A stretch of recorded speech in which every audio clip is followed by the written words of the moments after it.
Assalamualaikum warahmatullahi wabarakatuh. Kembali lagi bersama saya Denisa Azhara dari kelas 12 IPA 2. Langsung saja kita beranjak ke berita yang pertama. Dalam memperingati Hari Anak Sedunia tahun 2020 kemarin, Bapak Presiden Jokowi mengambil tema menata kembali masa depan anak. Di momen ini Presiden Joko Widodo berharap generasi penerus bangsa semakin memahami nilai dan ideologi Pancasila.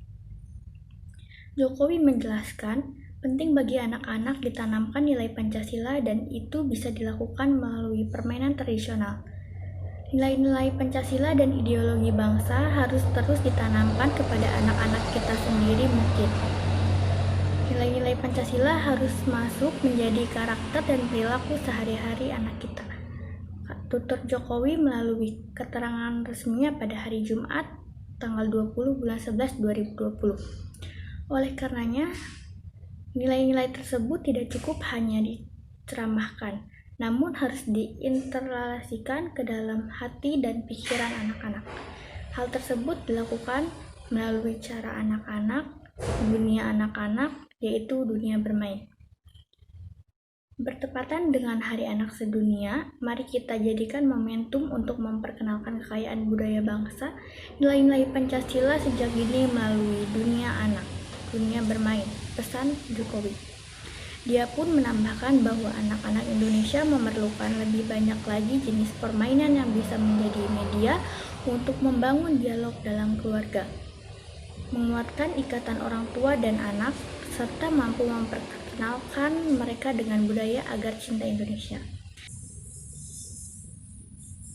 Nilai-nilai Pancasila dan ideologi bangsa harus terus ditanamkan kepada anak-anak dalam sedini mungkin. Nilai-nilai Pancasila harus masuk menjadi karakter dan perilaku sehari-hari anak kita. Tutur Jokowi melalui keterangan resminya pada hari Jumat tanggal 20 bulan 11 2020. Oleh karenanya, nilai-nilai tersebut tidak cukup hanya diceramahkan, namun harus dimasukkan ke dalam hati dan pikiran anak-anak. Hal tersebut dilakukan melalui cara dunia anak-anak, yaitu dunia bermain. Kita beranjak ke berita kedua, yaitu New Normal dalam perspektif sosial budaya.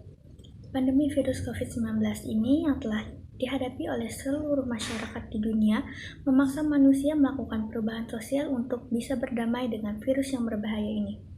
Perubahan sosial yang dimaksud adalah kebiasaan masyarakat yang kini selalu mengenakan masker saat bepergian, rajin bercuci tangan, dan menjaga jarak sosial.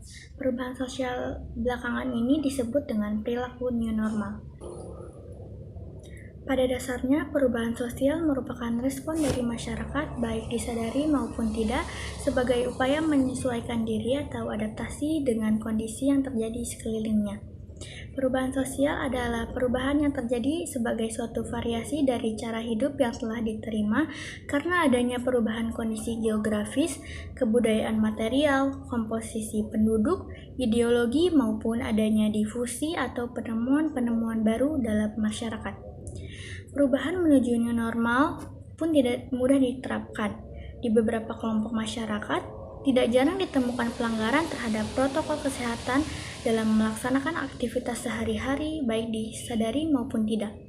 Oleh sebab itu, salah satu strategi efektif yang dilakukan agar perubahan tersebut terlaksana dengan cepat di setiap individu masyarakat adalah dengan mekanisme revolusi. Untuk mewujudkan terjadinya perubahan perilaku new normal yang berlangsung dengan cepat, secara sosiologis dibutuhkan peran pemimpin yang memiliki power dan influence terhadap anggota masyarakatnya. Pemimpin tersebut bisa merupakan tokoh formal maupun informal. Pendekatan sosial budaya cenderung efektif melalui pendekatan yang mempertimbangkan kondisi sosial dan budaya yang unik di tiap kelompok masyarakat. Perubahan akan dapat diterima dengan lebih cepat terjadi. Hal ini terkait dengan bagaimana merubah cara berpikir tiap individu dengan memasukkan pengetahuan dan keterampilan melakukan ke dalam pribadi seseorang. Kita beranjak ke berita yang terakhir, yaitu ada tudingan kriminalisasi ulama. Dikutip dari kontan.co.id, Menteri Koordinator Politik Hukum dan Keamanan Mahfud MD membantah anggapan yang menyebut adanya kriminalisasi ulama di Indonesia. Mahfud mengatakan, para ulama justru berperan mengatur, memimpin, dan mengarahkan kebijakan di Indonesia.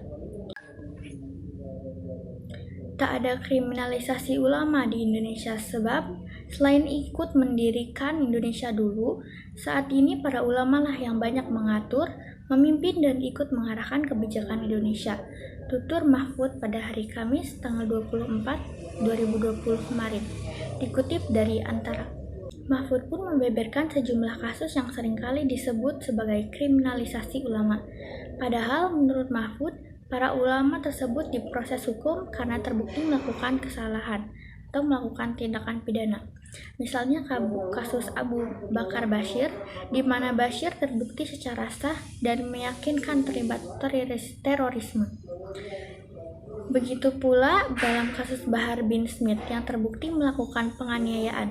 Sementara itu, untuk kasus pemimpin Front Pembela Islam atau FPI Rizik Syihab, Mahfud mengatakan penetapan tersangka tidak berkaitan dengan politik, tetapi karena terbukti secara sah dan meyakinkan melalui tindakan pidana umum.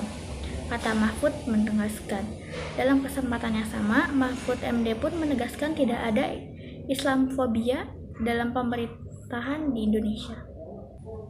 Mungkin cukup sampai di sini perjumpaan kita. Saya Denisa Azahara pamit undur diri. Wassalamualaikum warahmatullahi wabarakatuh.